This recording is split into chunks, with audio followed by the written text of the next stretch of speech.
All right, Rob. We were talking about Ben Simmons, and obviously the fans, whenever he gets back to Philly and plays, he's going to get booed mercilessly. But we saw the Lakers at home getting criticized, getting mocked by their own fans. And we talked about it on Monday. LeBron responded by, LeBron was having a conversation with a fan. I do think LeBron took a little too far when he said, "What do you know about basketball other than it goes going in or not out of the hoop?" Right.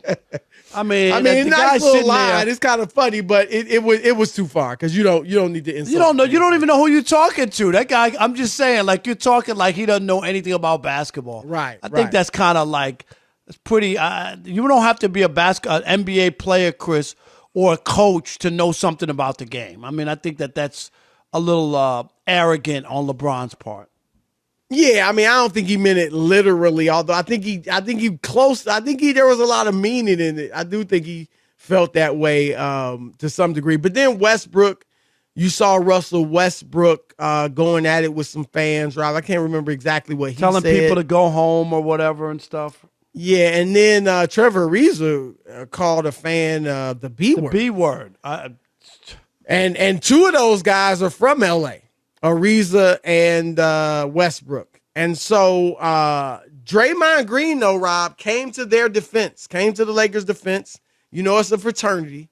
So he actually went off on the Lakers fans for booing their home team. Here's what he said. To get booed by your own fans, like, it's very distasteful and disgraceful. And I was shocked to see that. Like, I thought that was pathetic. I thought it was extremely pathetic. And like I said, I thought it was very distasteful from a fan base of an organization that has the most championships in the NBA. Like let's not be so, spoiled brats. Like, it's okay to be spoiled. Yeah, you can 100% be spoiled. We all get spoiled by things at times at one point in our life or another. But let's not be brats. And that was about as bratty as something that I've seen, considering that this team just won a championship not even a full 2 years ago. And now you're booing? Like, I thought that was utterly ridiculous.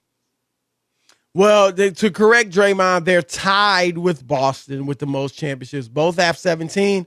Whichever one wins its next one will be the leader all time with 18.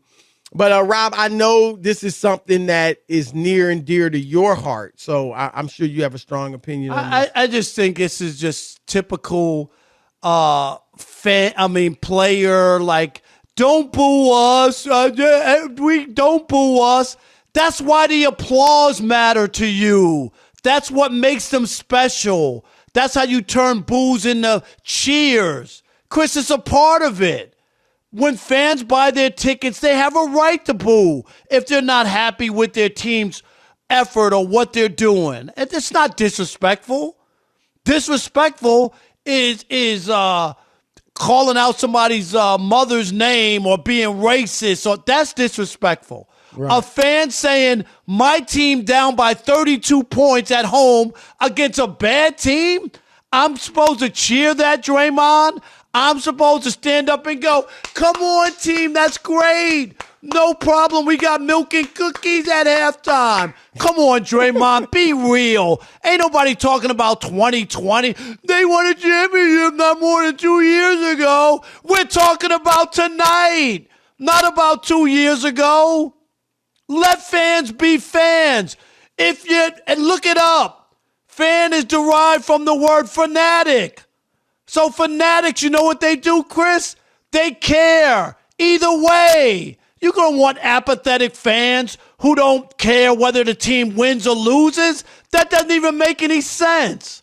That they're supposed to be on board no matter what. No. It is about the fans.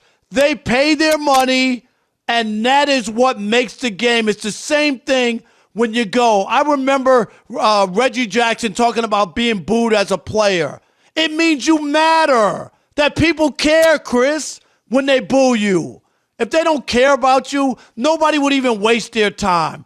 So whenever I hear players get on their high horse and talk about ripping fans because they boo, They could not be more wrong about it. Fans have a right to boo.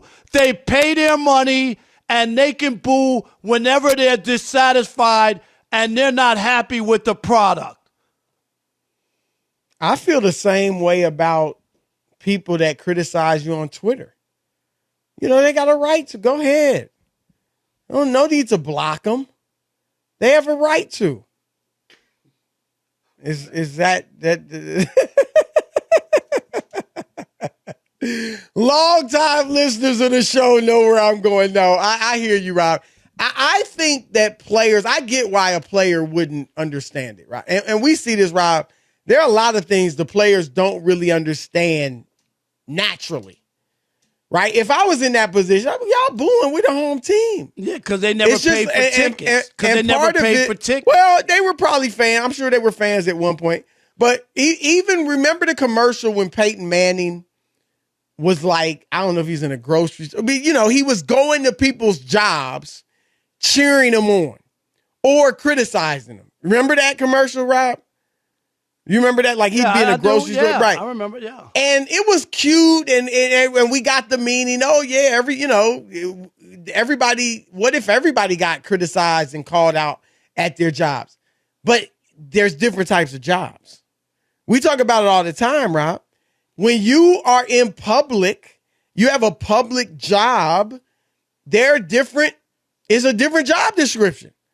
And in the NBA or the NFL or Major League Baseball, professional sports, part of the job description is dealing with the fans. That's just part of it. No one else has fans for the most part on jobs. Exactly. And so you have to deal with the fans in the immediate, like if they're criticizing you, booing you, cheering you, whatever they're saying right then and there. And you have to deal with them even when you're away from the game and it's social media or they're buying or not buying your jerseys or whatever it may be. And demanding, they want you out, they want you benched, whatever. That's part of the job description. And so, yeah, I get it. You might feel naturally, well, why would you boo your home team? But the fans can do it because they are paying their hard-earned money. And Rob, you know it is expensive to go to these games. Chris, you try to take a family of four? You got two daughters. You go and buy 4 tickets at Madison Square Garden or in Brooklyn and tell me how much you spent on the night between $75 to parking, $14 French fries, $8 Cokes. Seriously, go take a family of 4. And that's why, and this is not what we're talking about, but that's why it's so egregious when players just randomly sit out. Yes, it is. That's why. And so I'm with you. And I think, the players, they know it. They'll probably, if they already haven't, they'd come back and apologize or something because they know that the fans, you can't get your fans against you.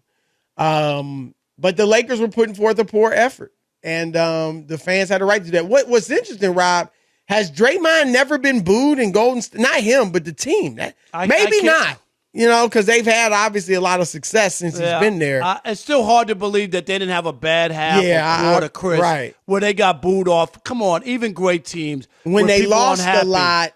Yeah. But, some of that's New York, too. There are some fan bases that it takes a lot more to boo. No, you know what I mean? New York will boo you in a hurry. Hey, Philadelphia. Philly, James Harden is loving Philadelphia now. Just wait. Right. It might not feel like home if things go south